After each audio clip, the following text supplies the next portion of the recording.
Magic. Thank you. Good morning. Good morning. Thanks for coming. I appreciate your coming. I'm going to invite you today to go on a tour. It's going to be a guided tour through 50 quotes of essentially Book 7 in Plato's Republic, using, of course, the Balboa translation. Now, in order to jump into it, I'm going to talk about what Plato saw as his basic problem in writing the Republic. Right? He expresses it so well that I think that's a good departure point for where we're going. You see, he often talks about the one and the good, but he knows that the higher principle is the self. Nonetheless, he goes back to that tradition of holding the idea of the one is central to Platonic thought. So therefore, how are we going to start? The first quote of our 50 is his study of solid geometry. All right? What is solid geometry?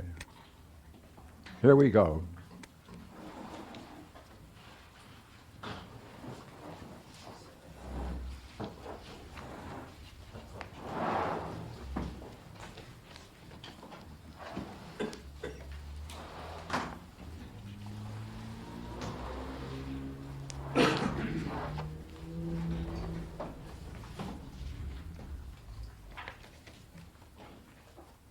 I'll read. You gonna give us this talk? Sure.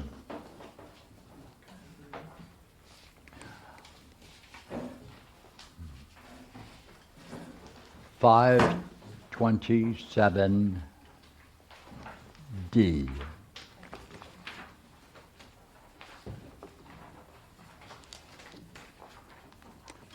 He starts out with so-called solid geometry, and of course every one of the studies takes on a title that is in principle misleading, because he's going to talk about each of these studies on a higher level.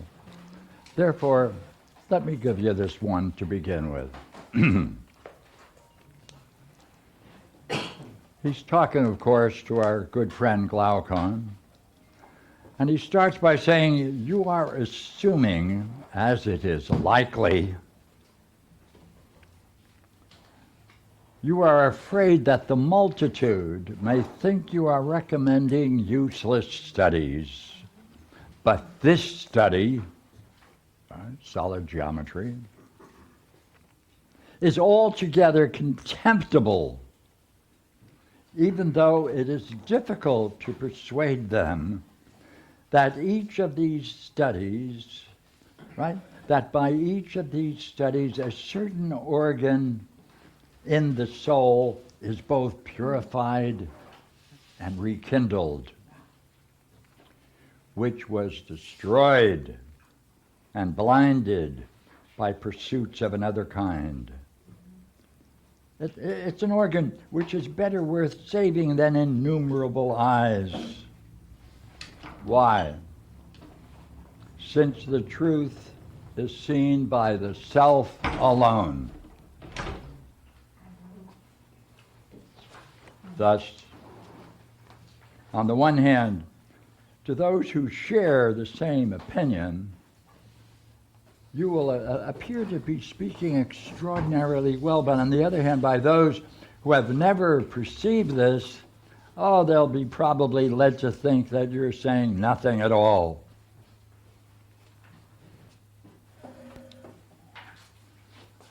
I'm going to jump.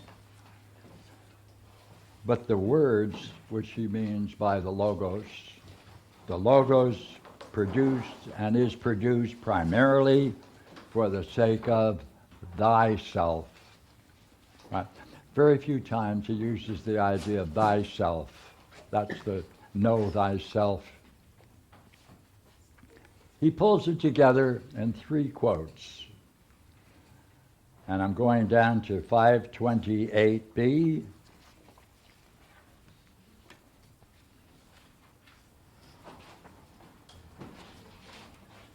First of all, because this being difficult, there is no city that holds selves in honor. Hey, this is solid geometry. Do it again. First of all, because of being difficult, there is no city that holds selves in honor, and are thus investigated rather anemically. And second of all, because those who do investigate selves, they're in need of a guide, without whom they cannot discover self. First, on the one hand, they are difficult to obtain. And when they are obtained, as the situation is at present, those who investigate concerning selves will not obey them. They're not going to obey their teachers because they think too highly of themselves. But on the other hand, the whole city would join in superintending selves by holding them in the highest esteem. Both the very ones who inquired into them, they would be obedient, and their inquiries, by being engaged in constantly and vigorously, will bring to light whatever they have to be, since even now they're despised by the multitude, they're cut short by their investigations, who are unable to give an account of their own usefulness. However, they forcibly increase in number regardless of those disadvantages by their inherent grace. Right? This is very important. However, they forcibly increase in number regardless of all the other disadvantages by their inherent grace. Nor would it be wonderful that selves should come to light. There's nothing wonderful about that selves would come to light. All right. Last point. Glaucon comes back and says, surely, on the one hand, this grace also has to be quite remarkable. There is an inherent grace in the exploration of the self. That will emerge, but you can't find any teachers of it, you can't find any students of it, no one thinks they need it. That's Socrates' view, of course, from Plato, of the inherent difficulty in talking about and teaching about the self. Right? First point, agree? Yes. Therefore, he's going to talk about the one, of course, because that's the traditional way of talking about it, but this is where he really expresses himself. This is the sacred study on what? The nature of the self. So with that, we're going to start our journey. All right? And by the way, you can pop a question anytime you want.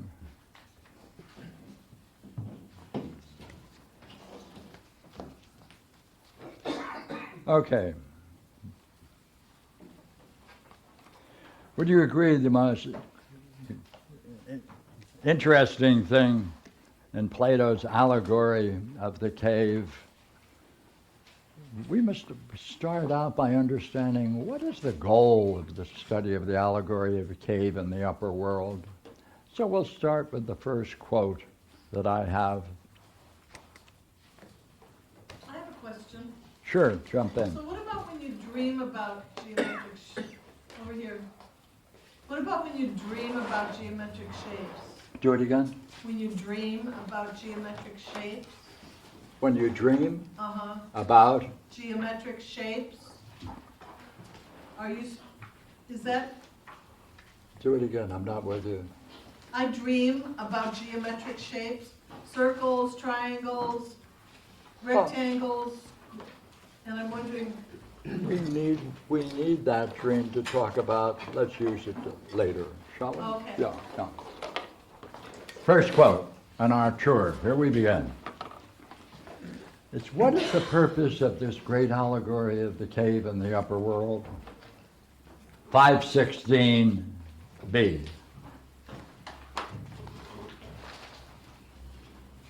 Where Socrates is now we're giving a summary as the last step in the allegory of the cave and the upper world.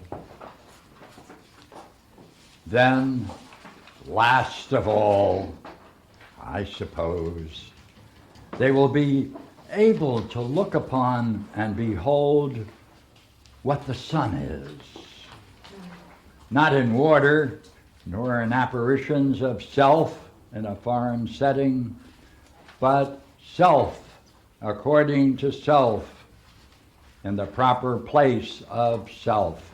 Hey, that's the last thing. That's what he means by the sun and the allegory of the cave in the upper world. Right? Last of all, I suppose, they'll be able to look upon and behold the sun. Right? Not apparitions of self in a foreign setting, but they'll see the self according to the self in the proper place of self. Now the key to the whole study of the self is in the second quote that follows, all right? And after this, watch out, it's after this that follows the preceding quote, right? That is, being able to see the self according to the self in its proper place. Isn't that enough? No. And after this, they would by this time reason within themselves concerning self. That it is this that provides the seasons for the years,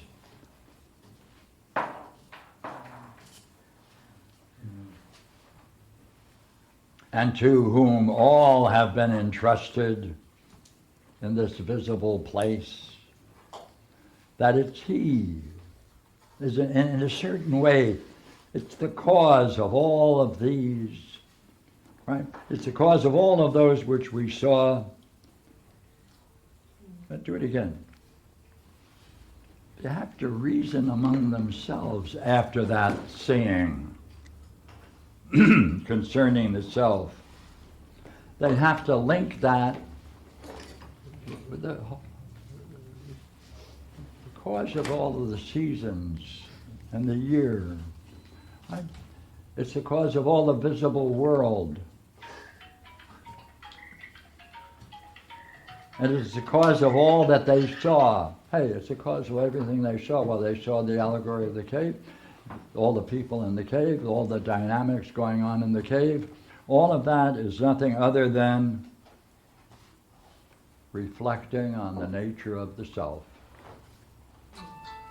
Take a look, it's quite clear, 516C.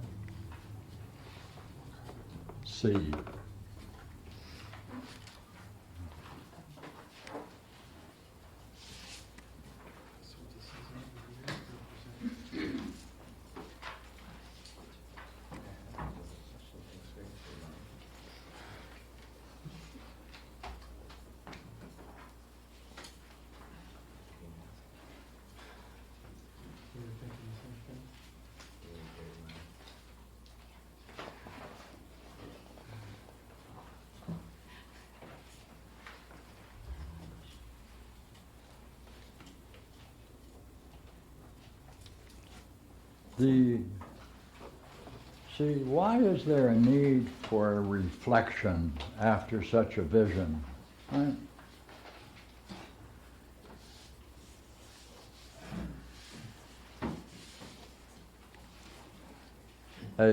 He's building up the foundation for and the need for exploring the idea of the self in terms of the logos.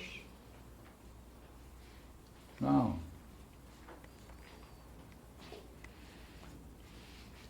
Let me give a couple of basic ideas of the logos. We'll talk about this later, but I just want to introduce it now. When people experience the most brilliant light of being, the divine luminosity, which is the highest mystical state as an experience, what they discover by reflection, only by reflection, that inherent in that divine luminosity is the logos. That's the source of the intelligibility of all that is. Therefore, there's a necessity to link the idea of the exploration of the logos with the self. Third quote.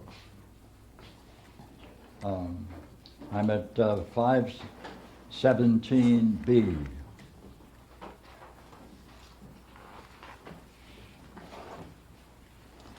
Now he's reflecting back on the allegory of the cave and the upper world, and this is his conclusion.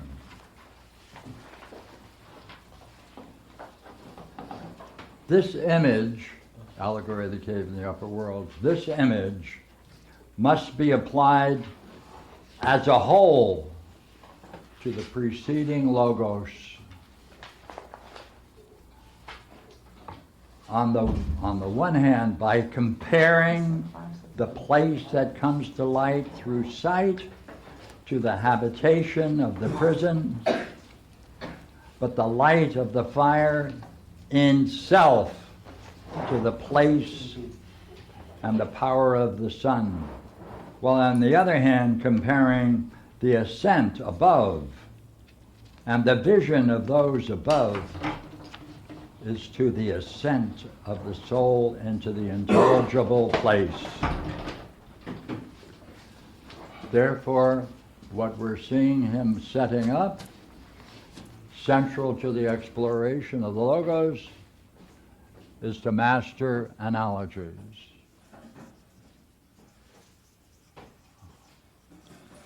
For that is a very interesting analogy that pulls together the whole allegory of the cave and the upper world and links it again to the idea of the self. Let's see how he goes further. Thus they will indeed fail to grasp my hope, seeing that this is what you most desire to hear, but God knows whether or not it happens to be true. Therefore, the mindfulness comes to light for me in this way. In the place of that which is intuitively recognizable, which is the last object of thought to be seen, is the idea of the good. Yet one can barely say to be seen, but it should be seen, since by all we'll come to that conclusion which leads us. Now look here. This idea, the brilliant light of being,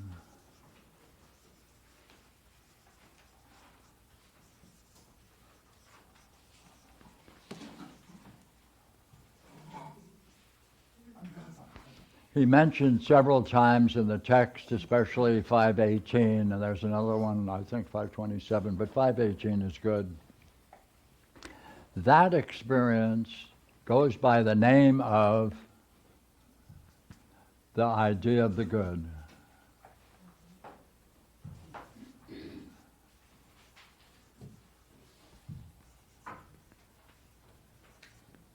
Idea, of course, as you know, is a Greek word, and it means to be seen.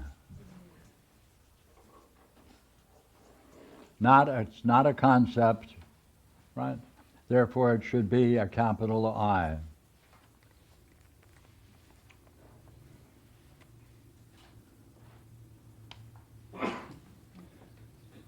Therefore, in that place, right, in the place of that which is intuitively recognized, intuitively means what? You are pursuing the logos, you're following the reason, and you get an insight. Right? The last object of thought to be seen is the idea of the good. Yet one may barely say to be seen, but it should be seen, right? That's one of his goals, okay? One of the high goals. Why? What's so hot about that experience, apart from being a blessed and magnificent experience? Inherent in that experience, one intuitively recognizes, and inherent is not just the logos, but the idea of justice, that it is just. That is the seat and the place of justice itself. That's intuitively seen in this experience because it links itself with it, that one can experience the nature of goodness, not the good. So in that experience, one recognizes the inherent intelligibility of the divine. It's necessary that it is the source of goodness and justice. That's experienced in the brilliant light of being. But only if you reflect upon it. Only if you bring your reflection about it and reflect on that experience to see that that is, in fact, inherent within it.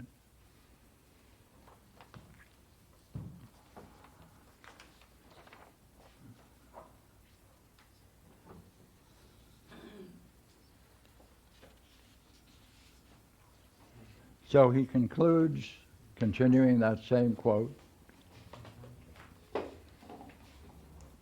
thus, the self is the cause of all creation and all that is just and beautiful. By giving birth to both light and the author of light, the light and the author of the light, and the author of the light, of course, is the self. Let's see how he says it. Self is the cause of all creation and all that is just and beautiful, by giving birth to both light and the author of this. While in the intelligible place, self is the author by providing both truth and intellect, and that must be seen by one who intends to act soundly. He calls this the divine contemplation as he proceeds further. All right?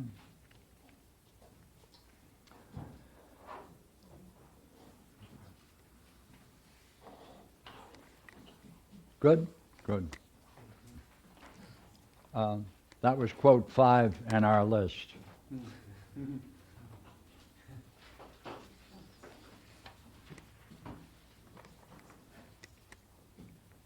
Here. I want to go on with the idea of the logos. When you say act soundly, I wasn't quite. Pardon? To act soundly. Yes. You said one to act soundly. Thank you. Right, go ahead, more. Well, can you expand on that? I'm not sure what you mean there. Like justly or sincerely? Yes, those go. You're doing good. Keep. I don't have to say a thing. Keep going. Well, I don't know why, but I use the word intimate. Yes. They're very intimate. That's as far as I go. All right, doing good. Look here. One of the central points in the Republic is, hey, experience is great. Don't fool yourself. Understanding is greater.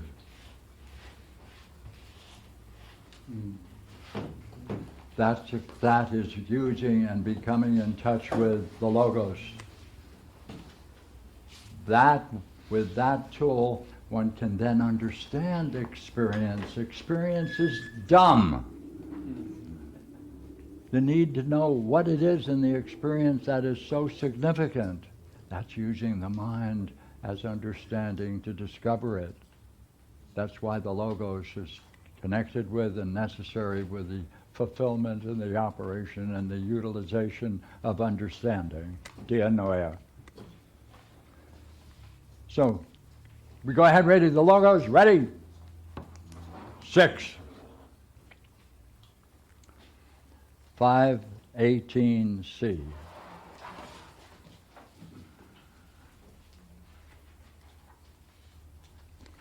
But the present logos, right? He's still on the theme of logos, right? The present logos indicates that this is the same innate power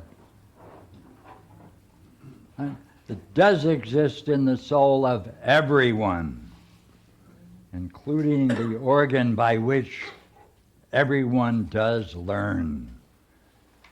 Analogy. Just as if the eyes were unable to see in any other way other than by being turned along with the whole body from darkness towards the light, so also the organ must be turned along with the whole soul from the place of becoming towards the place of being, until one is able to endure the contemplation of the most brilliant light of being. And this, we say, is the good, do we not? Now, it looks like, at this quote, he's saying, this is the good.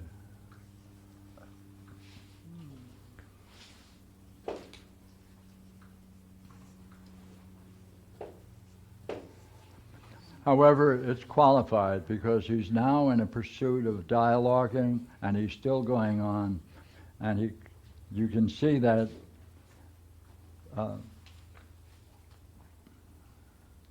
but this, we say, right? We say this is the good. Not that he says it, but we say it is, because later he's going to correct that and go for the highest, which is the idea of the self or the one. Which number were you just on?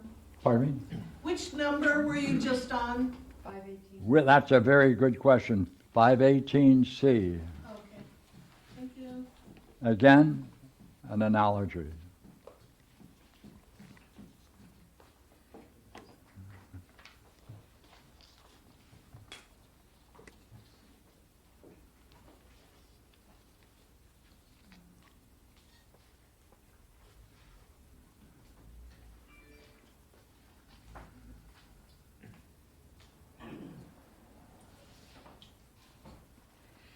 Now, he now is going to summarize the whole allegory of the cave and the upper world.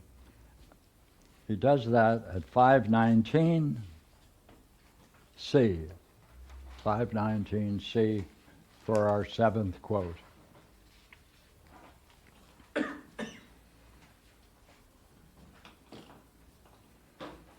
Surely then, our work is to compel those of the cave dwellers who have the best nature to approach towards that learning which we declared in our prior discussions to be the greatest learning, which again was both to behold the good and to ascend that ascent, and when they have ascended, having sufficiently viewed it, we are not allowed them to do what is allowed now, right? What is now allowed to them. What's that? Socrates. For self to remain there, to be unwilling to descend again besides those prisoners, nor take part in their toils and honors among them, with them, whether they be less important or more important. What is it after saying?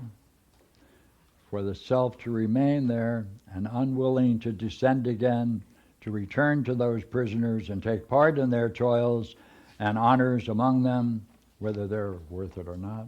That's where what do you have to do? See, he points out that people who experience this,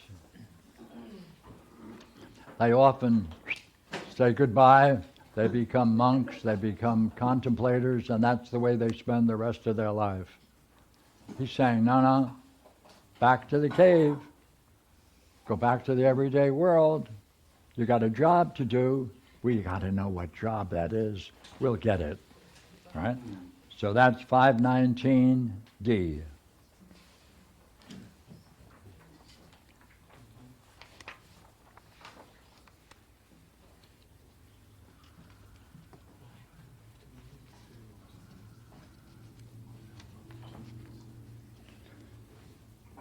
$520 C 8. He's now continuing that theme we started on at 7. He's going to pick it up now. Thus, everyone must descend in their turn to the cave dwelling of the others, and must accustom themselves to behold obscure objects. For when you become accustomed to them, you will infinitely better perceive things there. You'll be able to recognize what each of the images is, and being derived from what? From having beheld the truth concerning those that are beautiful, just, and good.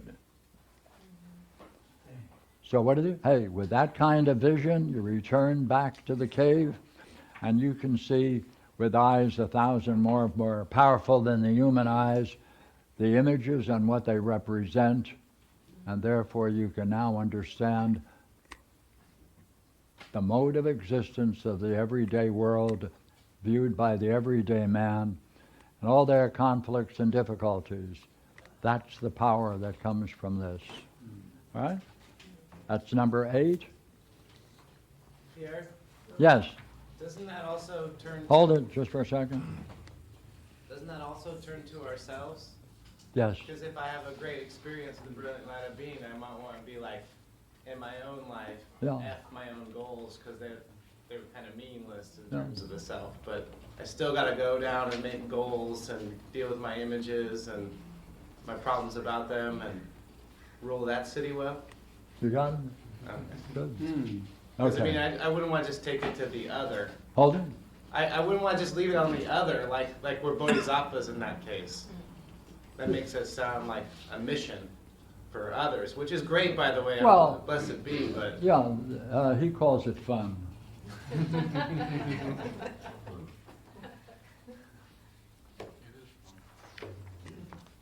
Okay, 9.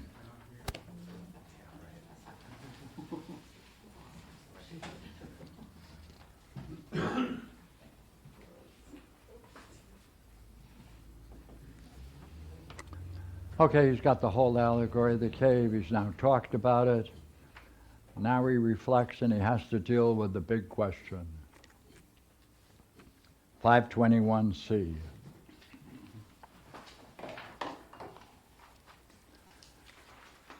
Are you willing, then, that we now consider this? In what way shall such people be produced, and how shall one lead selves up into the light? Just as some are said to have been taken up to the gods from Hades. What does he call it? Hey, you're going to take someone, as it were, from Hades to heaven. That's the goal. Okay, in what way shall such people be produced? How shall one lead selves up into the light? That's his goal. What does he call that? reading just a few lines further, he calls that's true philosophy. I'll read it. Certainly then, this, as it reasonably appears, will not be plain turning the shell, but the conversion of the soul coming from a certain benighted day to the true upward journey into real being, which we surely say is true philosophy.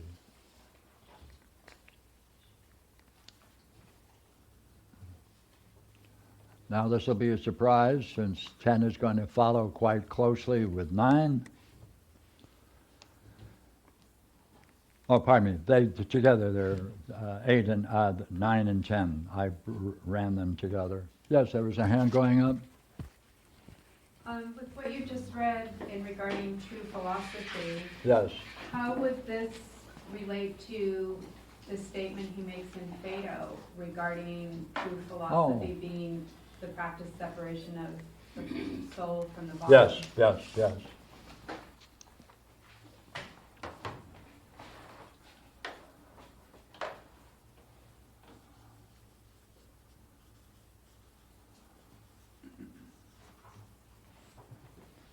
Okay. In the Phaedo, the major question in the Phaedo is, how do you pull this stunt off? And he has in one paragraph the description, which is a whole yoga in one 5-line paragraph. He says, look here, what's necessary, and he says, hey, we've talked about this before so many times, so it's something they all have heard, and he's recalling it. And he's saying, you know what you have to do? Is you have to realize that the self, what he calls, in this discussion, the soul, as it were,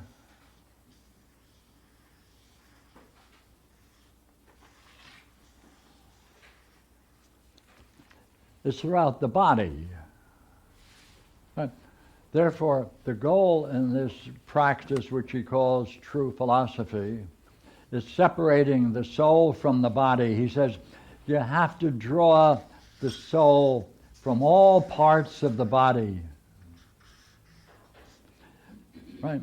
You have to pull it out. You have to draw all the parts of the soul from the body and separate it from the body, and then collect it together.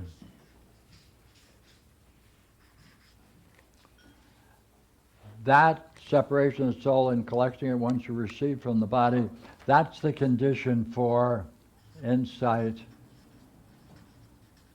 into the nature of ultimate reality.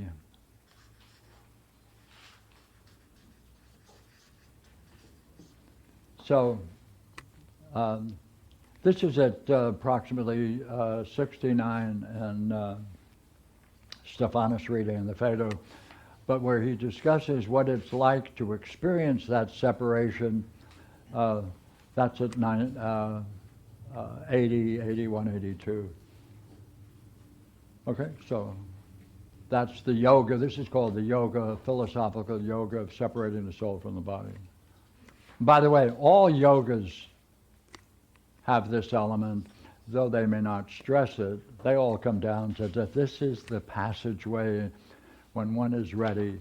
So all the practices prepare one for this. When you say separate the soul from the body, then you say collect it together.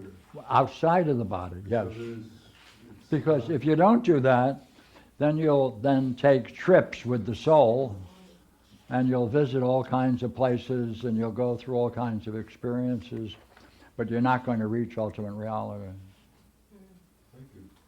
No, that makes the difference between those people who take trips versus philosophers.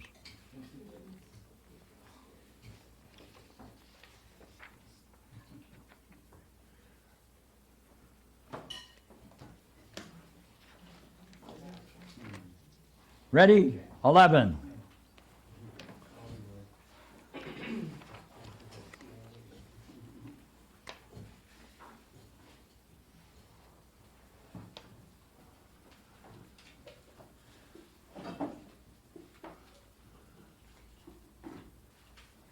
Here, did we finished 9 and 10? Because you Yes. said they were together. That's together. So we got it, okay.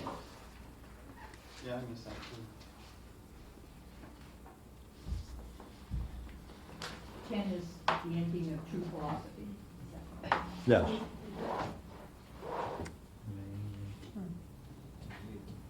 we kill some? Um,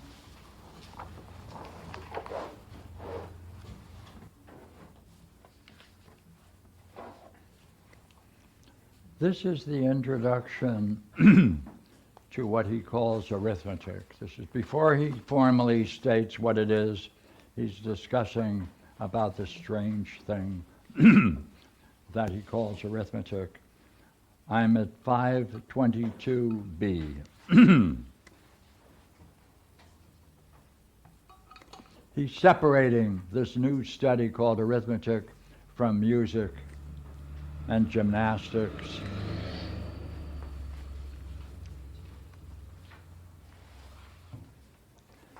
So he separates it with this expression. I'm going to read 2 paragraphs. Come along then, since we have nothing to take, yet outside of these, then let us take something in these other arts that extends to all the arts. Huh? What? He's looking at the arts, he's saying, hey, you know what? Something in common through all of them. We're going to focus on that. Well, Glaucon says, huh? What's that?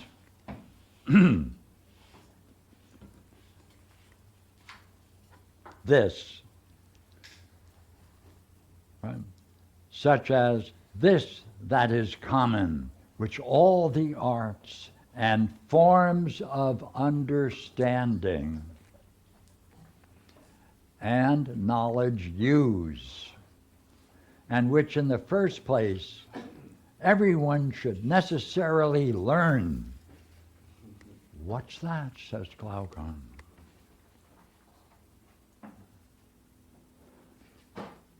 This minute distinction, this little distinction, it's just minor. Here it is.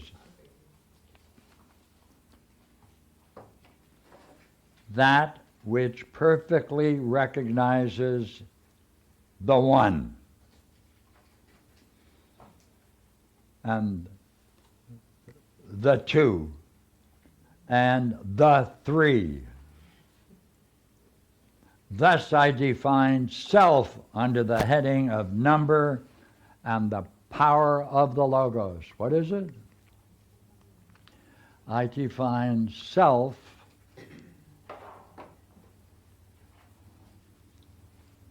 under number and the power of the logos.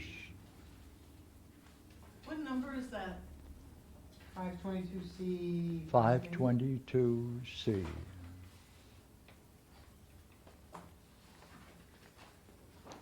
Now, when I read that, I redefined it, the Greek, for a moment, because he's stressing the one, the two, and the three. Right? Those are the 3 critical numbers in the game of philosophy. 1, the 2, the 3.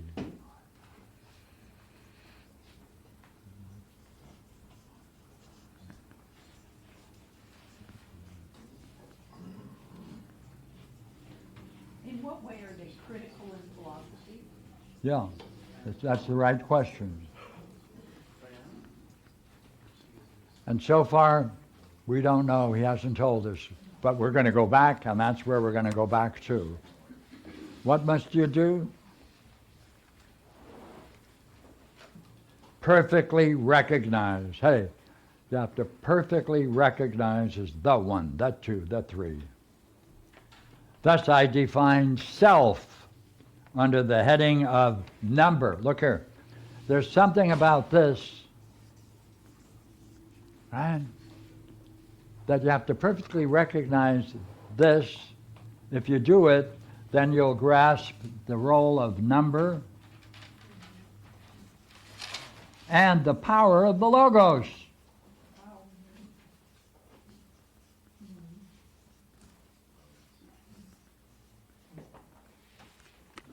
Right? There is no understanding of the self without the idea of the one, primarily. Then we'll go into the 2 and the 3. All right? That's number 11. Now, I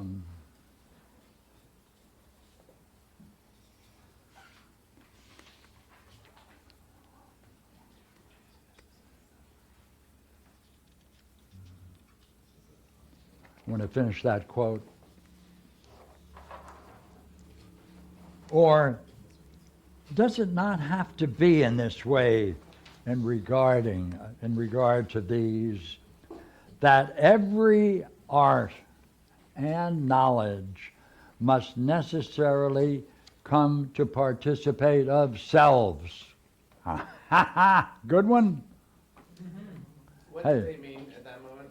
Every art and knowledge must necessarily come to participate in selves.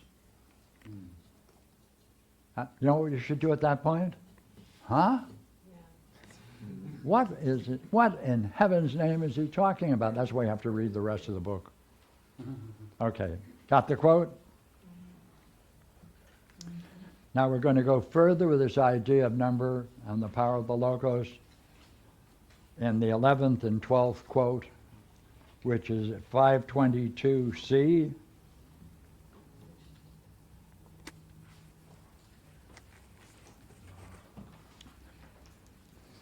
Right, we're still on the same theme. I'm skipping, but we're still on the same thing.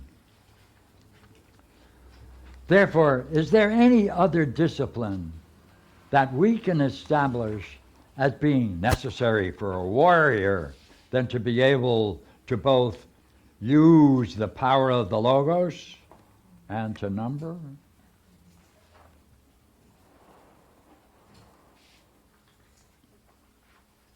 Socrates goes down a couple of lines. Of course, Glaucon actually has a good point. I should read it. This indeed, most of all, if he would in any way intend to understand how to set in order, but even more if he intends to know what a human being should be. That's one of the great quotes from for our friend Glaucon. Socrates comes back and he says, in the 12th quote, it is possible that it belongs to those studies that lead spontaneously towards the intellection. See, you have to use them. Hey, you have to use the intellect. For which we are seeking. But that no one uses self correctly, even though self truly is attracted in every way towards ousia. Hey, this is one of our great words that, thank goodness, our translator left in the Greek. Okay?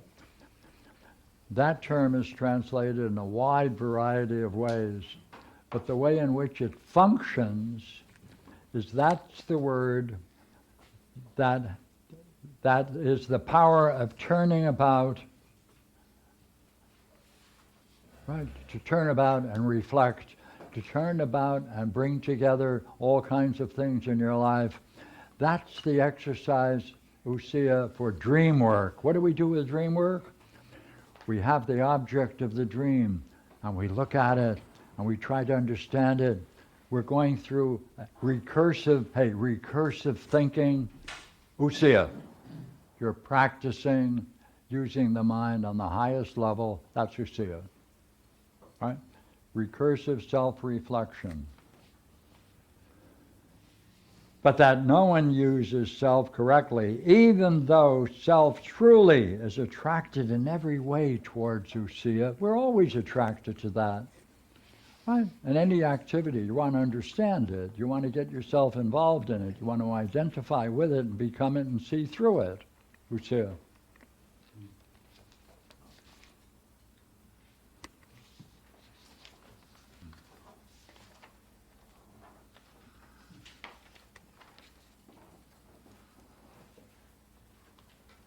"13. Here's the fun one. Now, there's a whole discussion that goes on as he leads up to the first study, arithmetic, and it's called the study of the three fingers. My fingers are not quite fingers. Let's try it again.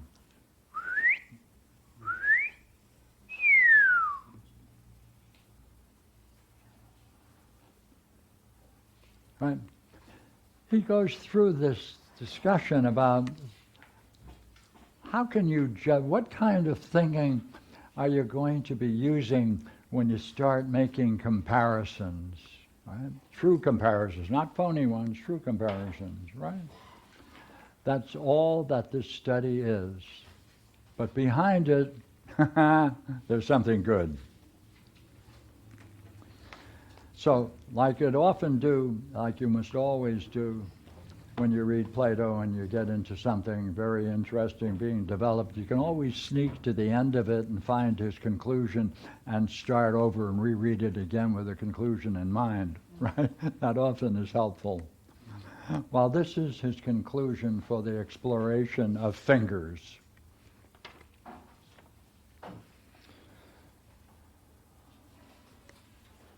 Well, I'll read you a little bit about the fingers, but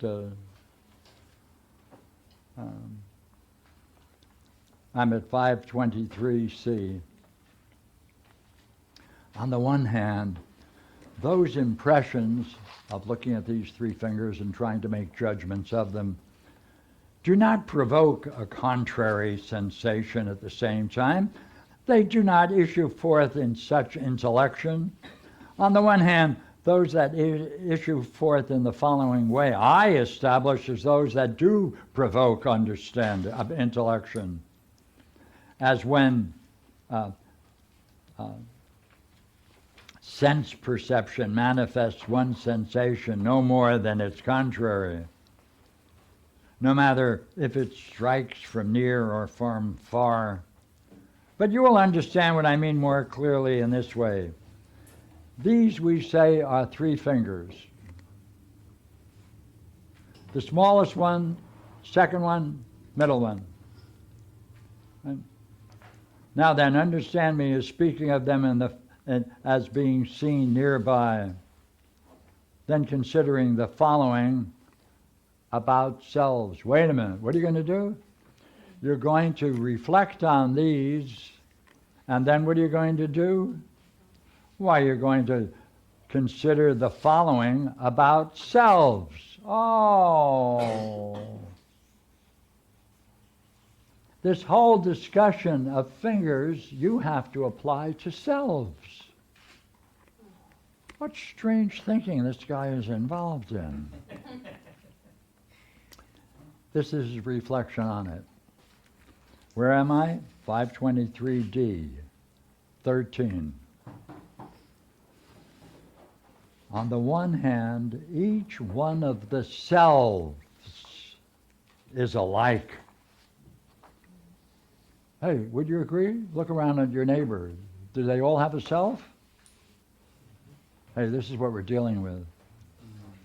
On the one hand, each one of the selves is alike. And in this way, there's in fact no difference, whether seen in the middle or in the end, or whether it is white, or black, or thick, or thin, or anything else of this kind. Would you agree as you look at your neighbor, each one has a self, you ignore all differences, aren't you? Because all you're dealing with is the self. So the next time you see someone, you can say, "Hi, self." Right? All right, let's see what he does. For in all these cases, the soul of the many is under no compulsion to bestir and provoke the intellect to ask, what after all is a finger? Wait a minute. What does he mean by finger? Selves. And that's where he's going. So let me then go to number 14.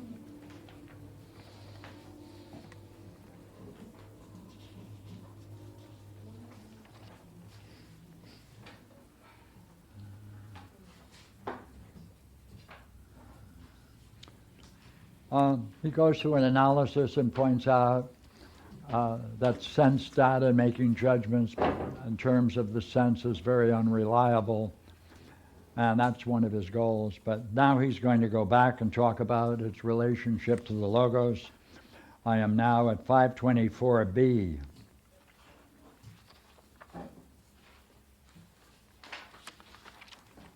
Right.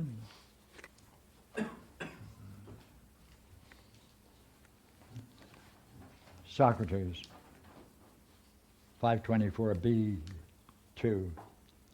Accordingly, then, it is reasonable that in such cases as these, that first of all, on the one hand, soul attempts by provoking the power of the logos and also intellection to investigate by each of the things being reported are one, or whether they're two.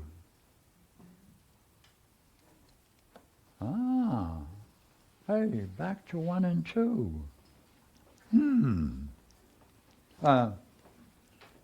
Is it not the case then that if they appear to be two, each of them is one and distinct from each other?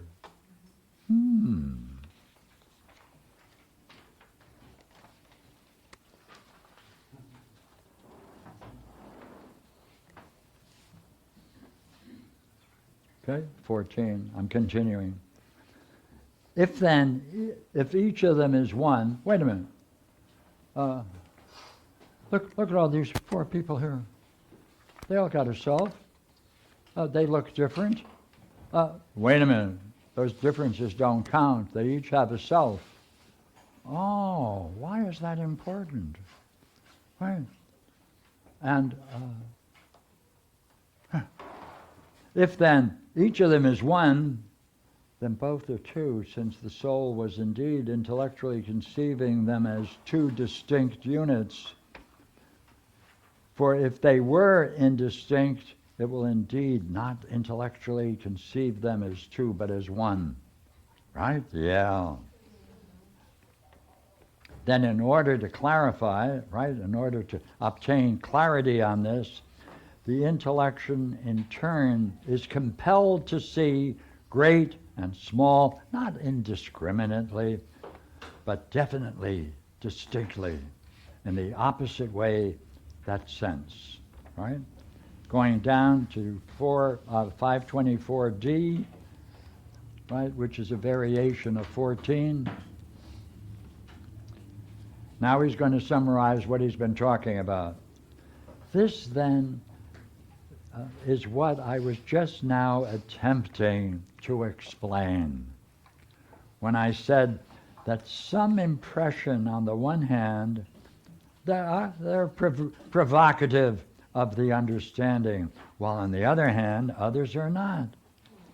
On the one hand, those that fall upon the senses at the same time along with their contraries, I define as being provocative of the intellection.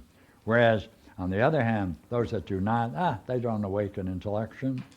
Here's his conclusion. Accordingly then, I understand at this time that appears to me in this way. What way? What follows then in these 2 classes, do you think? Number and 1 belong. In what class does number and 1 belong? Hey, we're back here. Right? Number and the 1. In what class do they belong?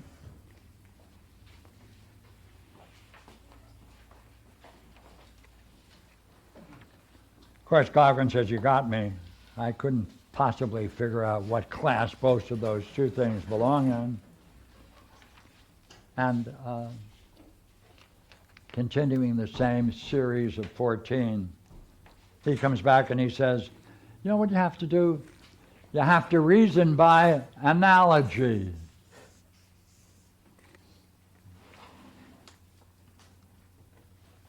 You have to reason by analogy from what we've already said.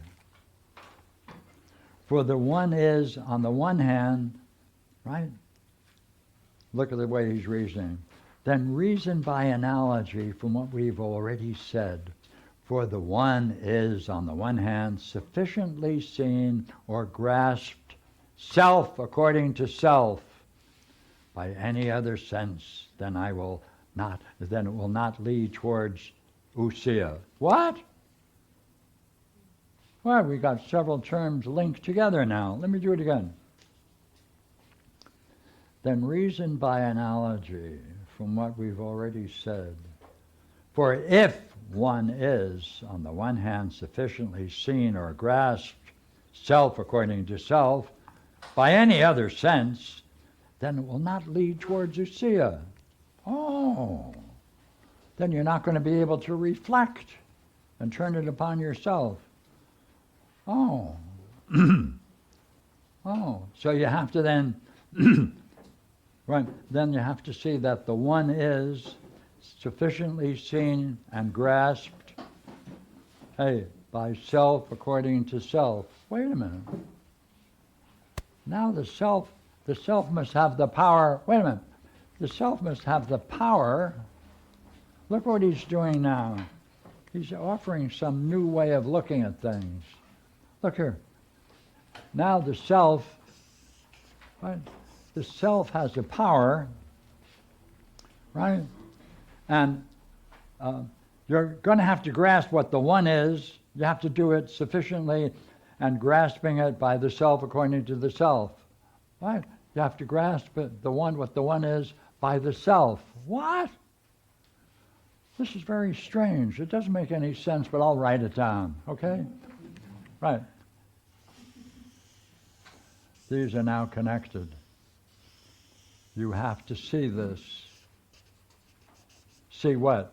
The one, it has to be sufficiently and clearly seen by the self according to the self. Just the self according to the self, nothing else. By the way, he doesn't say why you have to do that. And therefore you're going along in a puzzle. Well, that's the Republic. Let me make clear, you're saying that when you see the one, you're seeing the self. No. Oh, I missed that part. You said you have to see the one and then you drew a line to the self, so I didn't understand what you were doing. Watch. Okay. Okay? For if the one is sufficiently seen or grasped by the self according to the self, that'll awaken ousia. If not, not. Why? Because it will lead towards ousia. That'll awaken up the ousia. Look here. It's three things now. Look at the strange thing he's doing. Right? You have to sufficiently see this, by this, so it'll awaken this. 1, 2, 3. Ha ha!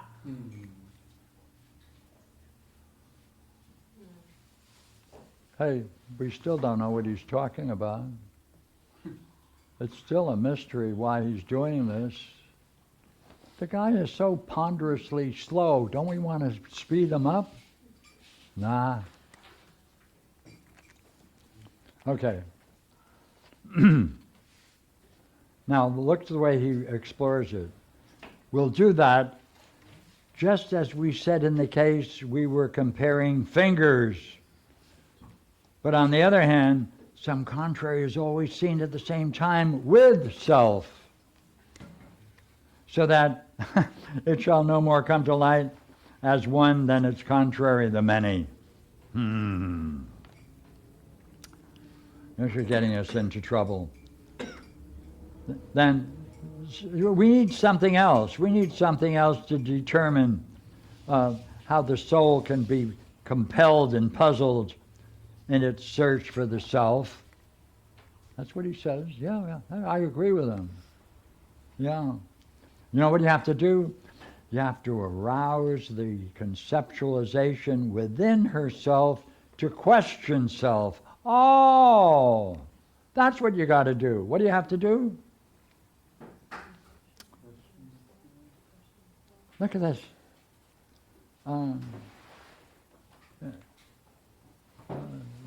You need something else. You need something else to judge and determine. Because the soul is going to be compelled and puzzled and to search in self by arousing the ideas within herself and to question self.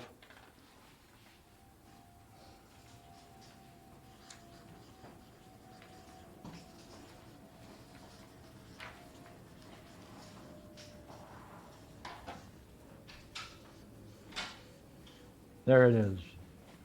That's the study of arithmetic. What, after all, is the one self? Look here.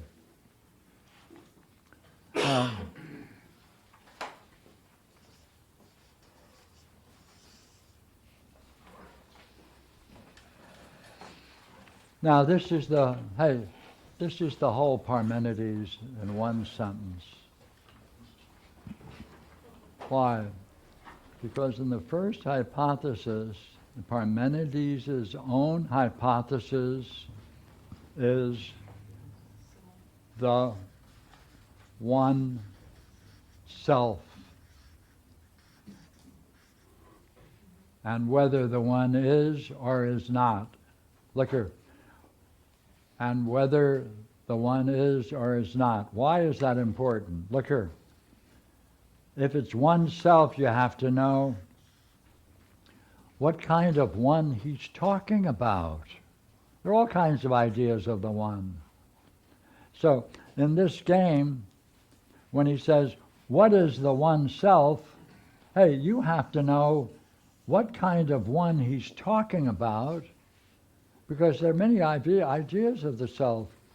And the Parmenides, in the first hypothesis, he defines what he means by the one. And it's only after he finishes that, then he can take this list of predicates, which are, by the way, negative, and then he can assign that to self. That's the self. So it takes an extraordinary exploration. And why you need that? Because you'll never guess what the self is unless you do it. And that's strange, but it happens to be true. Okay. And this discipline, or this kind of learning, which relates to the one, would be of the class of those which lead up and turn the whole self to the contemplation of real being. What do you mean by real being? Hey, this is another term for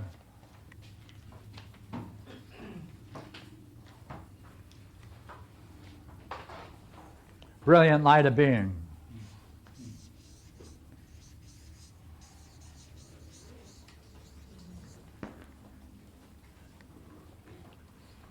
Now this is a blooming mystery, but I'd like to, I'll go back to it in a few minutes and see if I can help it. All right? Okay, that's 15.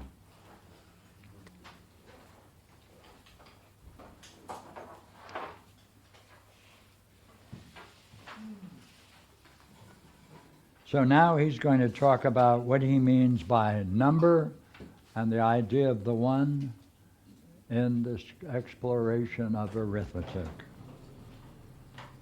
All right? 16. I'm going further on the same line of reasoning at 525b. Accordingly, then, they would be among those studies for which we are searching, as it is reasonable. For on the one hand, the warrior must necessarily learn these studies for the arrangement of his ranks, but on the other hand, the philosopher, for the sake of touching the ousia, and to be able to emerge from the world of becoming, or they can never emerge as rational-minded beings. Hey, that's how you develop rational-minded beings. What kinds of people? These weird guys called philosophers. Right? That becomes the Philosopher-King.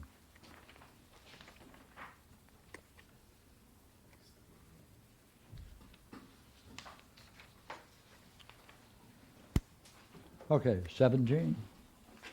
I'm at 525c, and we're going back to explore the power of the Logos. Here we go. Socrates is continuing.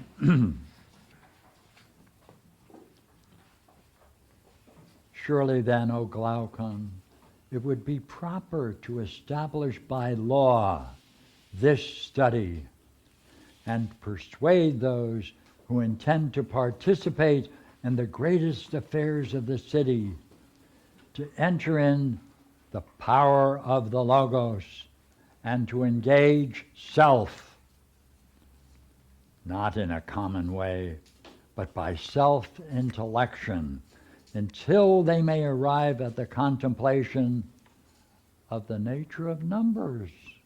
What? Why does he keep bringing back this idea of number? And it's by this process you can get an insight into the nature of numbers. This is really curious. Because he hasn't explained to us what 1, 2, and 3 is. Yeah. That's going back to 1, 2, or 3. Okay, let's do it. Why? So what? What for?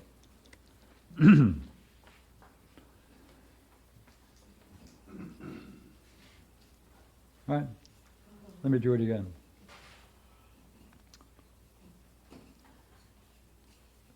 Surely then, O Glaucon, it would be proper to establish by law this study and to persuade those who intend to participate in the greatest affairs of their city to enter into the power of the Logos and to engage self, not in a common way, but by self-intellection, until they arrive at the contemplation of the nature of numbers,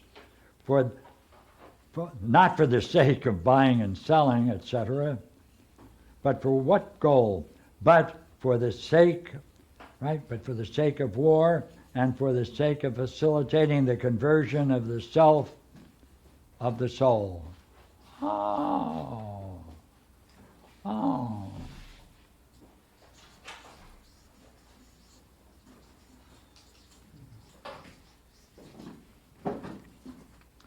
Hey, that's a curious expression, self of soul. Huh. Wonder why it does that. So that one can emerge from the world of becoming to the world of truth and ousia. Look here. Believe it or not, curiously enough, when one experiences brilliant light of being, it itself is continuously turning upon itself. Therefore, one of the key marks of the brilliant light of being is that power of the self through ousia to turning upon itself, revealing itself continuously, dynamically, magnificently.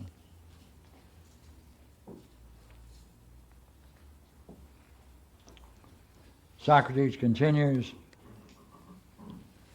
surely it also comes to mind now that the study of the power of the Logos has been mentioned. How elegant and in every way useful it is for our purpose if one practices self for the sake of discovery. Next paragraph, I'm skipping. Discovery of what? How self in some way robustly leads the soul above and compels her to dialogue about what? About the selves of numbers. What?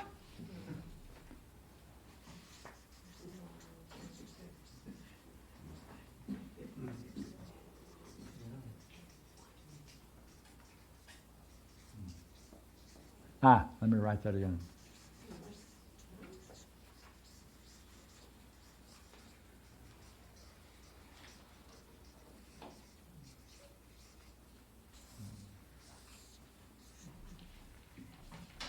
Look at the way he's using the idea of self. He even talks about, I can get it for you later, but he even talks about the self of the Logos. He talks about the good self, or self good. I assure you it's a mess. But it's all understood by just one idea. We'll hold that. 18, 526.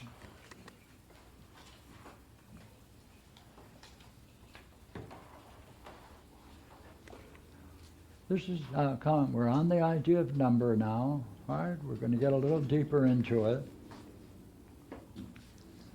Oh, wonderful people.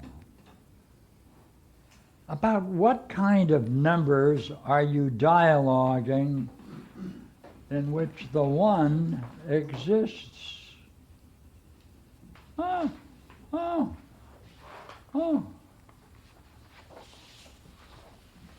What does that mean?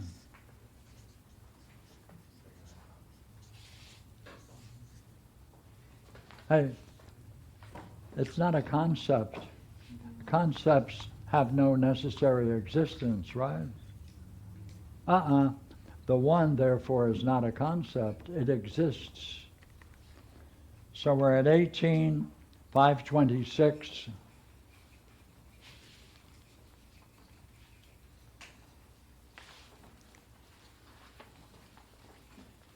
Here it goes. Here's the idea of one now. Here we go. Each one being both equal to every other one and not differing in the smallest degree and having no part in itself.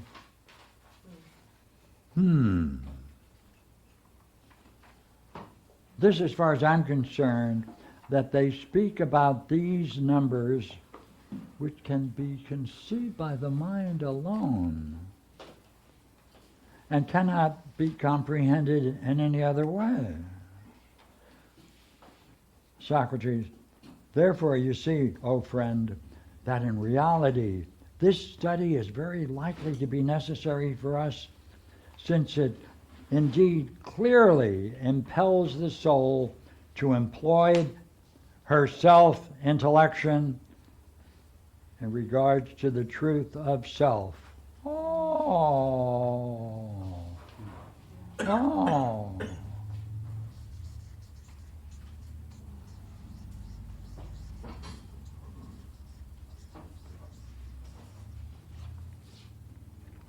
Right?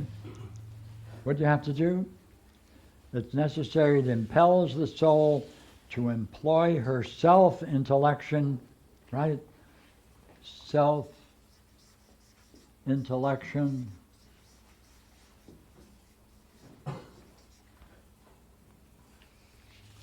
Again, why does he link the word self with all of these things?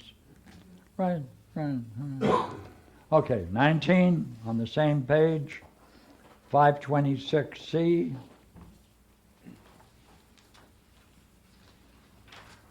And surely, as I think you will not easily discover, nor discover many studies which provide a greater struggle in real learning and real practice as this one. Therefore, this study must not be neglected, but the best natures are to be instructed in self. Hey, there's again. Hey, you really want to get the best natures, study the one, what for? To get an idea of the self. Curious, look here. We're back to this issue, see?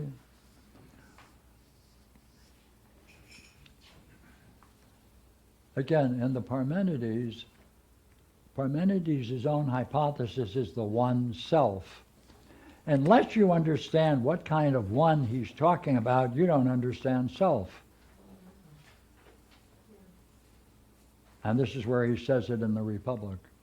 Right? Okay. Then this study must not be neglected by the best natures, right? They're the ones who are to be instructed in self.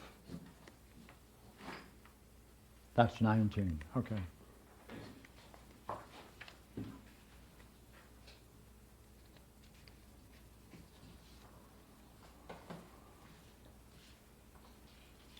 '20. 526C.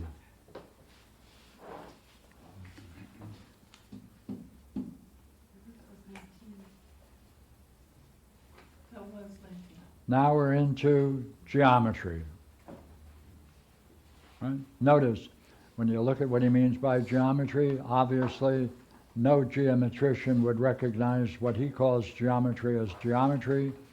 He's looking at it as a higher study which has nothing to do with what we call geometry in the everyday world. Right? Let's see if we can prove that. Here we are, quote 20, 526E. He's talking about geometry now. But surely then, for such purposes as these, on the one hand, a small proportion of geometry and of the Logos would suffice. But on the other hand, we must inquire whether the greater and the further advanced part of self in any way tends towards that end, to make it easier to behold the idea of the good. Thus we say that everything tends to this end by as much as it compels the soul to turn towards that place in which is the most divinely blessed aspect of being, which all must turn to see. What's the goal of it? To turn the soul around. Hey, to see this. Hey. Obviously, when you went to school and learned geometry, they always taught you that this is really so that you can get an insight in the most perfect, brilliant light of being, also called real being. Right? That's, everyone knows that. Okay? Is it not the case then that on the one hand, right, if it compels the soul to contemplate ousia, it's proper and it belongs to us. But if not, not. Right? I'm down at 527B.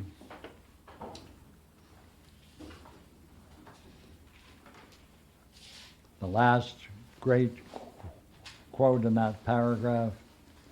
The whole of this study is somehow being practiced for the sake of intuitive knowledge. The intuitive knowledge of that which always is. Quote 21. See, hey, you know what's curious? brilliant light of being. Another title for it is that which always is.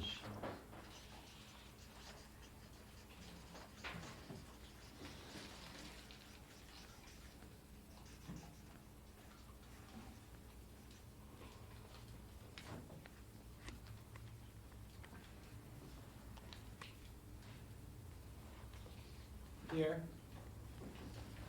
what's the word for intuitive knowledge? Kenosis. Kenosis. Kenosis. Yeah, Thank you. kenosis. Yeah, kenosios. Form of kenosis. Thank you. Barbara, would you like to make a comment on that? I thought that was a great idea Okay. of his. It tends to be the lack of subject-object kind of knowledge. Yeah. Hey, Therefore, see, the difference in Plato when he talks on this level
For those of you who are familiar with art, as you can recognize, this is a perfect picture of the soul. And that's the eye of the soul, sometimes called the intellect.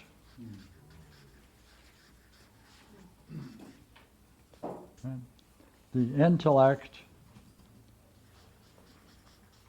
intellects or is intellecting, make up a word, the intelligible.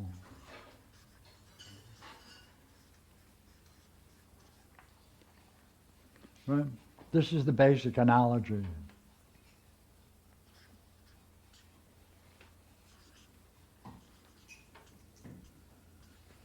All right? In this experience of real being, or the brilliant light of being, or that which always is, there is no distinction between these three. It is a simultaneous whole.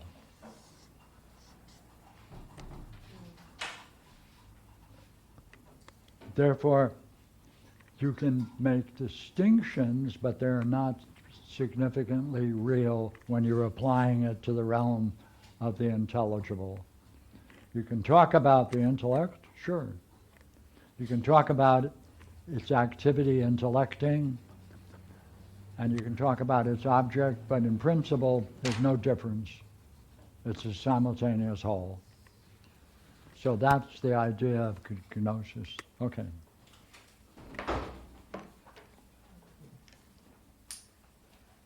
Um,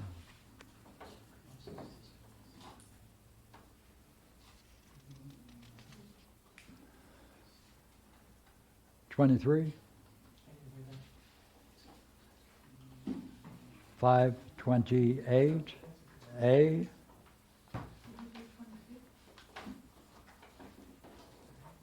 Pierre, just on that last one, so then Kenosis is the state of experiencing the brilliant light of being in it? That's If what one Kenosis is? encounters this, one is in fact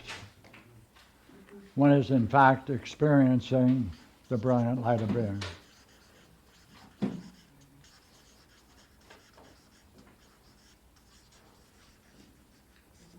if you talk about it in terms of experience, right? Plato calls it beauty itself. In terms of experience.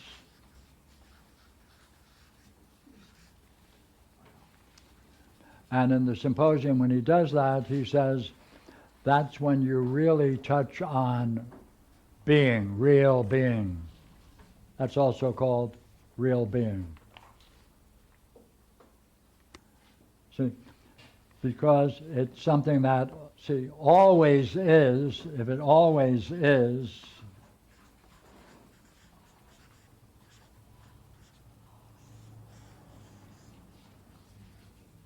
well, you can say it always is, that is reality. Therefore, it truly is the nature of reality. That's a reflection. See, I'm going through some understanding. This is the experience. Ah, magnificently beautiful. Ah, by the way, there's nothing in here that suggests in the slightest anything coming and going. It's a continuous, ongoing experience that's dynamic in itself. Hey, it always is. That's a reflection. It goes on uninterruptedly. Oh, there's nothing more real than this experience. Ah, that's reality. Look here. These are steps of reflecting on that experience. That's the game of using the logos to understand experience.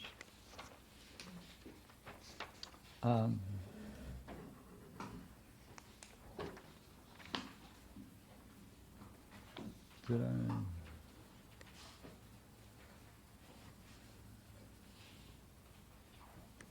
I? Okay. 23. Consider then, from this point of view, which of these two groups are you addressing, or do you address neither of them? But the logos is produced primarily for the sake of thyself. Remember, we jumped into that quote before. What's the logos? Hey, logos is produced primarily for the sake of thyself, highest vision of the self. And when I read you those 3 points earlier about solid geometry, I called that 24. So we don't have to jump over it. All right, 25.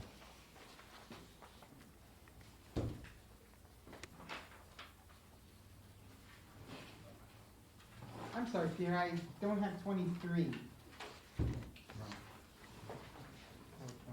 That's the thyself. Yeah, And that is at 528. Just a line above it. Oh, okay. 24, those 3 quotes I read earlier starting the discussion on solid geometry. You don't have 22, Barbara. We need Sorry? 22. What? 22. 22. 22? What point are you making about? It's okay. No. Have it closed. That's at 527B. Thank you.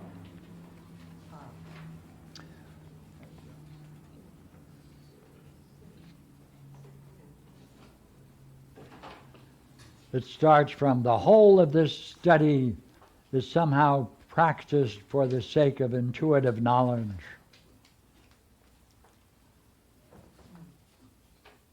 What is it? That it is the intuitive knowledge of that which always is. 21.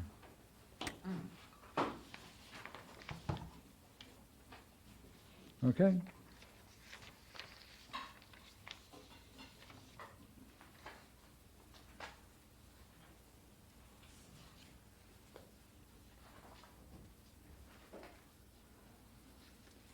Now,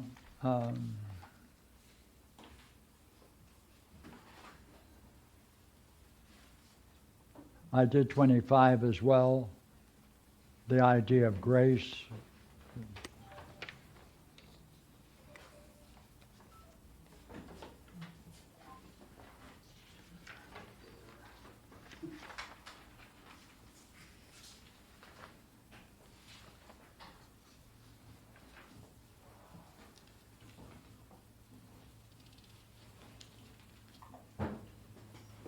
by the way, I forgot to ask everybody, if anybody is particularly good at taking notes, all these Stephanus numbers and quote numbers and the basic questions that Pierre is asking, I would really be grateful for anything you can submit after the seminar is over to me, and I'll Xerox it and put it up on the archive along with the videos for everybody to.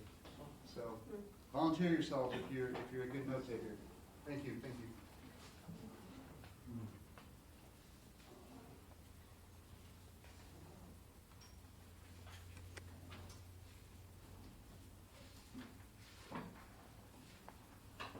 No, I skipped that. Or even if you're not a good note taker. Okay, this is the high point because we're going through 50 quotes and we now are on 26, so we reached midpoint. So let's take a pause and let's talk about any questions that we've touched upon up to this point. What about 24 and 25? My, What about numbers 24 and number 25? those we did before when we talked about solid geometry. I can go back over it if you'd like. That's that magnificent set of quotes where Socrates says, hey, you know what? The problem with the idea of self is you can't teach it because everybody thinks they know what the self is. So there's no teachers of it. You can't get students get involved in it. They think they know the self. So everything's a terrible mess.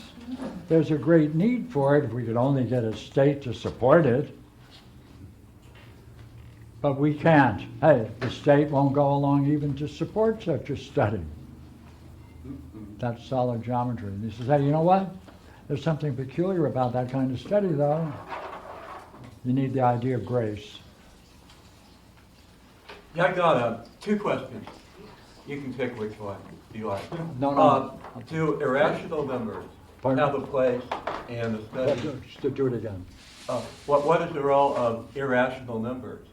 Oh, Or are they wait a even minute. part of the... I'm glad to answer it.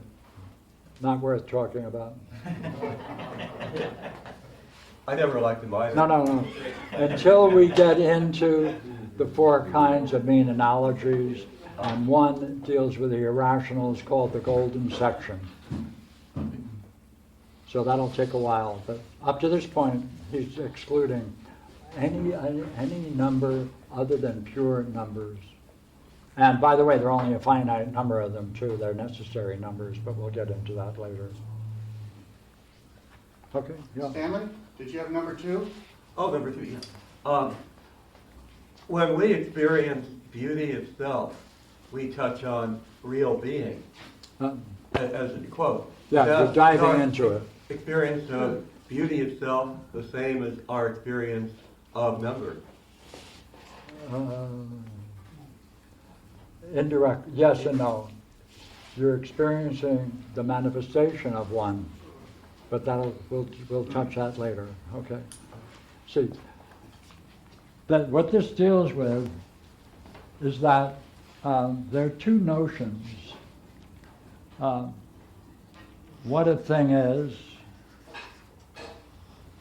what is, and what is its appearance.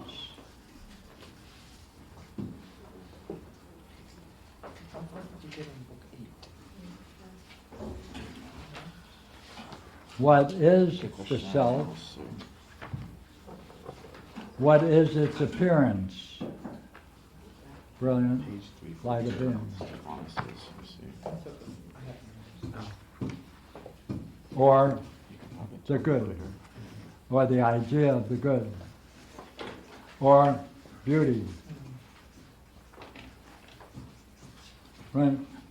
Or we can use other names for it too. A being. All of these are synonymous, looking at it in different ways. If the self is linked to the idea of one, then this is the appearance of the self, or this is the manifestation of the self. So the one which he's going to call the self, this is also the appearance of one. Okay, so someone else? Please. I wanted, can you clarify the one, the two, and the three, are they related to, well, the one, is it related to the self and lucia, right, you said? Yes. And, Yes and no, not and or sia. See, sia requires a recursive turning upon itself. Right? So that is a one, but it's a dynamic. By the way, are dynamics two? Are there two things going on? A turning upon and turning to itself? Sir? What do you think? I want to guess yes. Oh.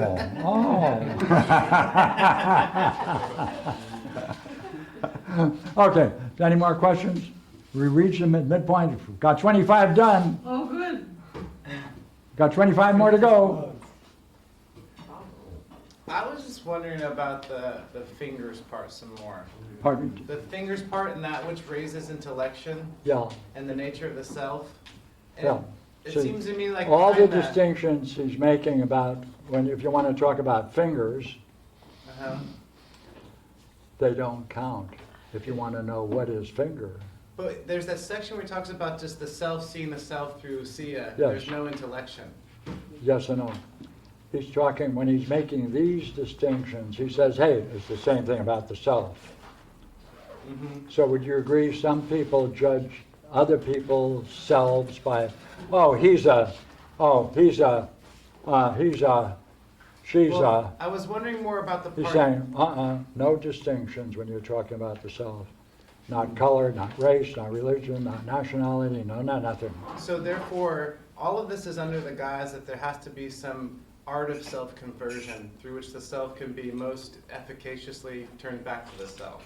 And he That's right. puts That's right. arithmetic in there. That's Is that because after we have an experience of the self, then we have an No, image no, of the self? hold it, okay. Anybody listening? Okay. There's no experience of the self. Well, okay, after we have a vision of it, or we see self. Yeah, recognize. And then we have experiences of the appearance of this self, and then those elicit. Then everyone has a ball and they have a party and they drink beer and wine or But whatever. are those the questions that then rise into intellection? Because he wants to bring out the source Yes, that look. brings out the intellection, Look. right? I want to, in one Yeah, sense, more that this bringing ex- out the intellection This part. experience in the Bhagavad Gita is the highest state of mind. Mhm. But here's a principle. For every experience, there must be a source. So if someone thinks that this greatest and highest experience is an ultimate, you have to tap them on the shoulder and say, excuse me, didn't you agree that every experience must have a source? Therefore, there must be a source of this experience too. Self.